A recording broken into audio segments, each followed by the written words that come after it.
Bonjour à toutes et à tous, je suis Christophe Kondi Makengo.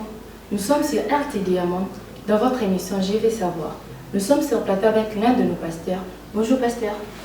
Bonjour Maman Christophe. Pourriez-vous vous présenter à la chaîne? Bon, je suis le pasteur Abba Timothée Kitenge, représentant légal des assemblées de Christ et des assemblées de Dieu Nazareth. Ouais, ici nous sommes sur RT Diamond dans votre émission Je vais savoir. Oui. Nous avons comme thème aujourd'hui la vie chrétienne en ces temps de la fin. Nous avons des questions à vous poser que vous allez décortiquer. Ouais. C'est quoi une vie chrétienne? D'abord, je vais parler de la chrétienté d'abord. Quand on parle d'une vie chrétienne, ce n'est pas ce que nous voyons dans nos églises où quelqu'un se dit je suis chrétien. Quand on parle d'une vie chrétienne, c'est la vie de Christ. Parce que chrétien veut dire comme Christ. Donc, celui qui se dit chrétien ne peut pas être félicité par les gens de l'église. Ce sont les païens qui doivent lui dire que toi tu es chrétien. Parce que pour la première fois qu'on a appelé les disciples chrétiens, ce n'était pas les gens de l'église, c'était le païen qui se sont dit, en voyant les comportements des disciples, et ils ont dit que vous êtes comme Christ et vous êtes des chrétiens. Pour qu'on appelle quelqu'un chrétien ou une vie chrétienne, c'est de marcher comme Christ. Maintenant, comment ça s'est fait dans d'autres églises? Nous voyons que les pasteurs disent que ce frère ici il est chrétien, cette sœur elle est chrétienne. Oui, c'est parce que nous sommes à l'église. Parce que nous sommes à l'église. Mais la vie chrétienne, c'est une vie qu'on doit vivre. Hein? Moi, je dis souvent que à l'église, on n'amène pas son comportement. On vient recevoir les comportements de l'église. Et ces comportements de l'église, là, c'est ça la chrétienté. Ok, d'accord. Quelle doit être la position d'un chrétien en ces temps de la fin? Le chrétien doit savoir une chose qui n'est pas autochtone de ce monde. Il est un pèlerin, un voyageur. C'est ça l'esprit de chrétien. Tu sais, quand les enfants d'Israël étaient en Égypte, la dernière nuit, Dieu les avait dit ceci. Vous allez manger l'agneau à la hâte parce que vous allez sortir de pèlerins. Un chrétien doit marcher avec cet esprit-là, que ça, ce n'est pas ma terre. Je pars quelque part. C'est ça l'esprit que les chrétiens doivent avoir dans ces temps ici. Donc sa position doit être que non, il est pèlerin. Il est pèlerin. Ok, d'accord. Et quelqu'un qui est pèlerin ne s'attarde pas aux choses du siècle. Ne se mêle pas aux histoires du monde. Parce qu'il est pèlerin, c'est un voyageur. Ok, c'est ça sa position. C'est ça sa position. D'accord. Maintenant, essayons un peu de m'expliquer. Si un voleur s'est converti, parce que nous voyons des voleurs s'est convertir. Yes. Mais il y a un certain temps, il s'est converti, mais il revient toujours avec le péché qu'il avait avant. Il y a une différence entre la repentance et la conversion. Ok. La repentance, c'est de dire, j'étais voleur, je me repens. Mais la conversion, c'est le changement de vie. Tu vois, quelqu'un peut venir à l'église, il se repent, j'ai volé, j'ai fait ceci, mais il ne s'est pas converti. Tu vois, la conversion, c'est le changement de vie. Donc, tu allais comme ça, tu t'es dit, bon, je ne pars plus de ce côté, je tourne, je change le chemin. C'est ça la conversion. Donc, ce voleur-là s'est repenti, mais il ne s'est pas converti. Donc, si une personne se dit que non, je me suis déjà repenti, il n'est pas chrétien. Il s'est repenti, mais il ne s'est pas converti. La repentance, c'est de dire que je péchais, je fais ceci. Mais la conversion, c'est de changer l'esprit, devenir une autre personne. Donc, on doit savoir que c'est converti, c'est ça, devenir chrétien. Chrétien. Laisser les mal pour aller faire le bien. C'est ça. Ok. Tous ces gens que nous voyons dans des églises sont-ils des chrétiens? Non, non, pas forcément. Pas forcément. Dans l'église, nous avons des membres sympathiques. Ceux qui viennent, ils aiment l'église, mais ils ne sont pas chrétiens. Et dans l'église aussi, nous avons de chrétiens et de païens. Parce que je vous ai expliqué déjà, quand je commençais, que le chrétien, c'est celui qui vit la vie de Christ. Alors que celui qui vient à l'église et qui ne vit pas la vie de Christ, il n'est pas chrétien. Bon. Parce qu'il est à l'église. Ouais. Parce que tu dois comprendre une chose, ma fille. Nous avons des sortes d'églises. Nous avons l'église qu'on appelle l'église locale, où ça rassemble tout le monde. Il y a une maison, les gens viennent. Nous avons aussi cette église qu'on appelle l'église corps de Christ. Et dans cette église corps de Christ, c'est Christ même qui est le pasteur. Et il connaît ses fidèles. Alors, c'est que nous voyons, des églises que nous voyons, ce sont des églises locales où il y a un pasteur qu'on a placé comme gérant de bien de Dieu. Parce que le peuple de Dieu sont le bien de Dieu. Ils ont placé un pasteur maintenant comme pasteur. Parce qu'en vérité, les pasteurs ne sont pas des vrais pasteurs. Les pasteurs sont comme des pasteurs. Parce qu'il y a un seul pasteur qui est Jésus-Christ. Il y a un seul apôtre qui est Jésus. C'est pour ça que la Bible dit, il a fait les uns comme. Nous tous, nous sommes des comme pasteurs. Et gérants de bien de Dieu qui sont le peuple de Dieu. Donc c'est ça l'église locale. C'est ça l'église locale. Maintenant, pourquoi les gens disent que ces gens-là partent à l'église, mais leur comportement ne reflète pas comme des gens qui partent à l'église? Je viens de le dire. À l'église, on n'amène pas son comportement. On vient recevoir les comportements de l'église. Et quels sont les comportements de l'église? Nous voyons l'esprit de pardon, l'esprit de sacrifice et l'esprit de l'amour. Quelqu'un qui n'a pas l'esprit de pardon, quelqu'un qui n'a pas l'esprit de sacrifice, quelqu'un qui n'a pas l'esprit de l'amour, on ne peut pas les citer dans les milieux de chrétiens. Donc, il n'est pas chrétien. Donc, on doit retenir cela. Oui, on doit les retenir. Parce que Jésus s'est sacrifié, Jésus a pardonné, et c'était quelqu'un qui était amoureux. Ok, oui, c'est ça.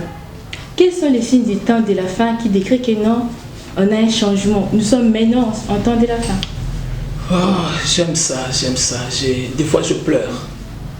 Des fois, je pleure quand je vois des choses s'accomplir pour dire que la Bible est vraie. Et cette prophétie est le véritable. Ce que je veux te dire, maman, est que tous les signes que la Bible a déjà prédits, ça va s'accomplir. Il y a d'autres prophéties, quand tu pries, Dieu peut enlever ça. Il y a d'autres prophéties dites par Dieu lui-même, ça s'accomplira certainement. Et la Bible nous dit dans Matthieu 24, dans ces derniers temps-là, nous verrons des guerres partout. Vous avez des guerres, ces nations ici, c'est seul contre une autre nation. Vous allez voir l'égoïsme au milieu des gens. Vous allez voir l'amour va se refroidir. Dans notre temps, nous les voyons. Les gens sont devenus égoïstes. Ils sont devenus égoïstes. Quelqu'un qui mange l'argent de l'État, qui détourne sans avoir l'amour du prochain. Aujourd'hui, il y a le poison qui est là. Les gens s'entretuent.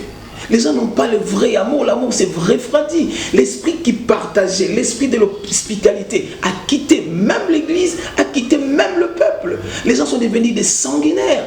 Et quelqu'un peut tuer comme ça sans avoir peur. L'amour du prochain n'est plus. Ce sont parmi les signes du temps de la fin et nous les voyons. Il y a d'autres lois qui sont votées aujourd'hui. La Bible l'a déjà prescrit, il y a d'autres lois. Aujourd'hui, la loi de l'homosexualité, ils ont permis que les gens se marient. Il y a une église même aux États-Unis où on bénit ces mariages. Aujourd'hui, il y a une loi de l'inceste et tu peux marier ton oncle, tu peux marier ta fille, donc c'est permis. Aujourd'hui, il y a une loi qui permet que déjà à l'école maternelle, qu'on puisse enseigner les enfants selon la sexualité. Donc déjà en maternelle, l'enfant connaît déjà cette vie de sexualité. Vous voyez, ce sont des signes qui montrent que nous sommes arrivés à la fin. Mais ce n'est pas seulement ces signes-là. Parce que moi, je me dis, quand on lit la Bible, il faut bien lire. Il y a aussi d'autres signes du temps de la fin qui dit, dans Joël, dans les derniers temps, je répandrai de mon esprit sur toute chair. Vos fils et vos filles prophétiseront. C'est aussi parmi les signes. Et je demande maintenant au peuple de Dieu. Parce que ces signes-là, ça ne sera pas abstrait ou ça ne se fera pas chez les animaux. Ce seront de personnes vivantes qui présenteront ces signes-là. Vous allez voir dans la famille un enfant dévergondé, têtu. C'est un signe du temps de la fin. Et on doit aussi voir dans cette même famille-là, un enfant qui a reçu le Saint-Esprit, qui prophétise aussi. Donc moi je pose la question maintenant à celui qui me regarde. Toi, tu seras quel signe des temps de la fin? Ok, d'accord. J'ai vu que vous avez évoqué l'amour du prochain. Oui. Mais nous voyons, en ces temps de la fin, les gens se disent que non, j'ai l'amour envers mon ami, avec mon collègue. Mais aller rendre visite aux malades, aller rendre visite aux prisonniers, aux orphelins, porter les caméras pour filmer et autres. Tout cela, c'est encore l'amour des prochains. Je vais parler en dévolé. Ok. D'abord, la vraie religion, c'est de faire ce que tu viens de dire. Aller rendre visite aux orphelins, dans les hôpitaux, c'est ça la vraie église, la vraie religion. Quand les gens font ça, en filmant, c'est aussi dire aux autres personnes, regardez comme moi j'ai fait. Vous pouvez aussi emboîter le pas. Il faut seulement refuser pour dire pourquoi il a amené les caméras. C'est un exemple qu'il pose, parce qu'il faut toujours commencer quelque part. Il pose un exemple pour que les autres en suivent. Parce que si je ne montre pas ce que je fais, comment tu vas me suivre? D'accord. Alors. Ok. Donc, c'est comme un exemple. C'est comme un exemple, c'est comme un exemple. Comme que nous sommes obligés de suivre. Même dans la maison, quand ta mère a l'habitude de donner de la nourriture aux autres, c'est pour te montrer l'exemple que toi aussi demain tu dois commencer à le faire.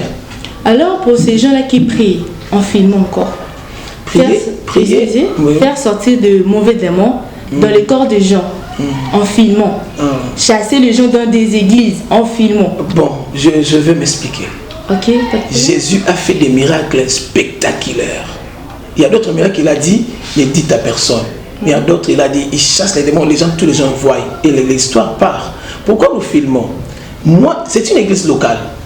L'église locale doit évangéliser. Et l'évangélisation, c'est par le miracle et la prédication.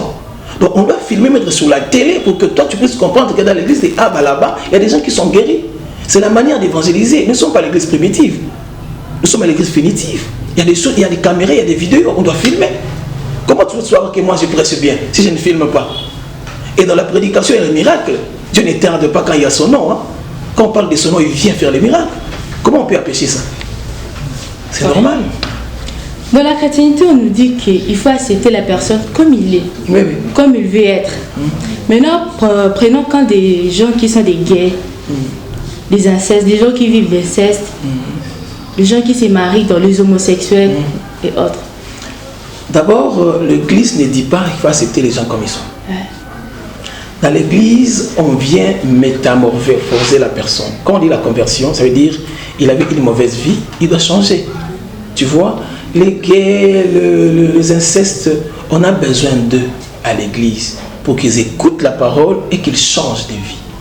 Le problème est que Jésus n'est pas venu tuer, c'est le diable qui était venu tuer. Jésus est venu sauver, c'est ça même son nom, Sauveur Jésus. Jésus est venu seulement sauver. C'est vrai, tu vas voir un jour, Jean a dit à Jésus, on appelle le fait, il a dit non, tu ne vas pas maudire, tu vas bénir, parce que moi je suis venu seulement sauver. Jésus c'est sauver. Quel que soit ton état, quelle que soit ta vie, lui il est venu sauver. Jésus c'est sauver. Donc ces gens ont besoin d'être sauvés par Jésus. Ok, d'accord. Maintenant pour la sexualité que vous avez évoquée pour les enfants, on les enseigne. Là, c'est par rapport à quel âge? À l'école maternelle déjà, c'est en France, ça s'est fait. C'est absurde, c'est pas bon. C'est pas bon, c'est détruire les enfants. Moi je me dis, moi mon fils ne peut pas aller en Europe. Enfant. Mais s'il vient aller en Europe, il doit être déjà adulte pour l'envoyer. Parce que là, il a conscience. Mais un enfant comme ça, l'envoyer, je ne peux pas envoyer, ça va détruire mon fils. Moi, je suis africain et puis je suis chrétien. Et des choses que je ne peux pas tolérer étant que chrétien. D'accord. Dans votre avis, ici maintenant au Congo, pour la sexualité, on peut l'apprendre à un enfant à quel âge? Quand quelqu'un devient adulte, il a la conscience, la maturité, même le baptême. C'est quand quelqu'un a la maturité, il commence à réfléchir. Tu lui dis, bon, ce que tu vois là, ça veut dire ça et ça, fais très attention. Et un enfant qui est petit là, quand tu lui dis des choses de sexe, c'est comme s'il était en train de jouer. Hein? Il va commencer à te guetter quand tu es dans la douche, parce que tu as parlé de sexe. Tu attends quand l'enfant deviendra mature, il commence à comprendre des choses, et tu lui expliques des choses. Bon. Maintenant, si nous sommes face à ça, que devons-nous faire? Prier pour les enfants et être strict. Très strict alors. Ouais. D'accord. Donc, comme conseil, vous proposez quoi aux chrétiens qui nous suivent et ces gens qui ne sont pas encore convertis? Chers chrétiens, soyons des vrais chrétiens. Les temps sont durs, le monde est bon et le monde est joli. Ce qui se passe maintenant là, c'est vraiment ok, c'est vraiment joli. Mais n'oublions pas la Bible. Nous sommes des pèlerins, nous allons quelque part. Regardons ce que la Bible nous dit. Aimons notre Dieu et marchons dans la crainte de Dieu. Et soyons très prudents lorsque nous éduquons nos enfants. Qu'est-ce que vous pouvez évoquer comme chapitre ou verset que les gens, ou bien les chrétiens, même s'ils ne sont pas des chrétiens, qui peuvent se référer en ces temps de la fin que non, ce que nous voyons aussi, c'est les temps de la fin. Quand nous lisons Matthieu 24, nous allons voir ça. Et c'est écrit là-bas. Nous lisons 2 Timothée chapitre 3. Nous allons voir ça. C'est écrit là-bas. D'accord, merci beaucoup. Merci infiniment pour vos réponses et pour votre éclaircissement. Merci, maman. Oui. Papa, il y a quelque chose que vous pouvez ajouter que je ne vous ai pas posé comme question? Bon, je suis quand même chrétien, j'avais dit. faut que nous puissions lire un peu la Bible quand même. Bien sûr. Je vais donner des textes, mais il faut quand même lire la Bible. Je suis dans Matthieu chapitre 24, je commence par le verset 37. Mais comme on était les jours de Noé, ainsi sera aussi la venue du Fils de l'homme. Car, comme dans les jours avant les déluges, on mangeait et on buvait, on se mariait et on donnait en mariage, jusqu'au jour où Noé entra dans l'arche, et il ne connut rien jusqu'à ce que le déluge vint et les emporta tous. Ainsi sera aussi la venue du Fils de l'homme. La Bible le précise, hein? La vie de Noé, parce que tout ce que la Bible dit, ce ne se sont pas passés au ciel, c'est sur la terre ici. Les Noé, le Pierre étaient ici sur la terre. Et cette même vie qu'ils vivaient là, les gens mangeaient, ils buvaient, ils se mariaient, mais il y a quelque chose qui pointait à l'horizon, c'était l'arche et la pluie. Et un jour, il y a eu la construction de l'arche, un jour, il y a eu le déluge et Noé a été sauvé. Le cri d'alarme, c'est de dire, Jésus revient bientôt. Es-tu prêt? Donc tu dois te préparer étant chrétien. Tu manges, tu te maries, tu te vêts, tu ne sais pas mauvais. Mais ton esprit doit être prêt lorsque le jour viendra et que tu montes avec lui. Parce que Jésus reviendra certainement. Donc, chers téléspectateurs de la RTDA, à retenir vers la fin, c'est ce que vous avez évoqué, cher papa, que manger, vivre, se marier, marier leurs enfants, ce sont les signes du temps de la fin. Bon, merci infiniment.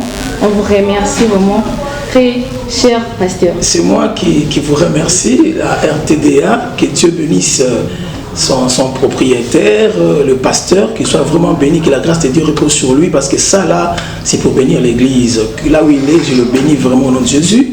Et j'ai dit merci à mes enfants, parce que à ma femme, maman Adassa, mes enfants, le prophète Rabbi, et toute la communauté des Assemblées de Dieu Nazareth. D'accord, que le Seigneur vous bénisse. Amen, qu'il vous bénisse aussi. C'est ici que s'achève votre émission Je veux savoir.